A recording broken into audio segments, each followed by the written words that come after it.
উৎসবের মরশুম চলছে, কিন্তু বিজেপি নেতারা ব্যস্ত রণকৌশল ঠিক করতে। আগামী বছর রাজ্য বিধানসভা নির্বাচন, এবার নবান্ন দখলে মরিয়া গেরুয়া শিবির।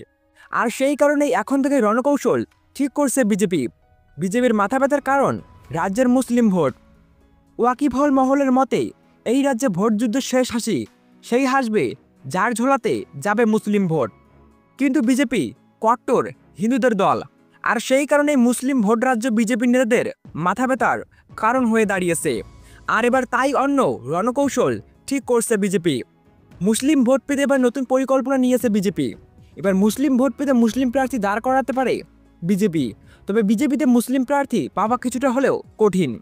আর মুসলিম প্রার্থী হলেই যে বিজেপির ভোট ব্যাংক যে বাড়বে তেমন কোনো নিশ্চয়তা নেই। পাশাপাশি রয়েছে বিশ্বাসযোগ্যতার প্রশ্ন। আর সেই কারণে যথেষ্ট সাবধানী বিজেপি এবার নিতে পারে সম্পূর্ণ অন্য পদক্ষেপ। বিজেপির সরাসরি মুসলিম প্রার্থী দাঁড় করাতে চাইছে না, ঘুরিয়ে দাঁড় করাতে চাইছে। সেই কারণে নানা রকম বিষয় নিয়ে আলোচনা করছে বিজেপি নেতারা।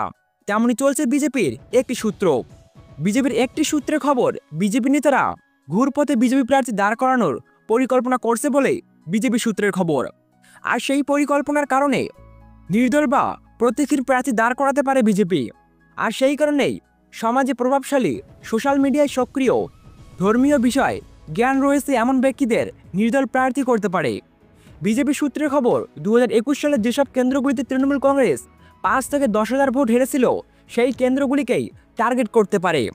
আর সেই কারণে সংশ্লিষ্ট আসনগুলির সম্পর্ক খোঁজ খবর নিতে শুরু করেছে বিজেপি নেতারা।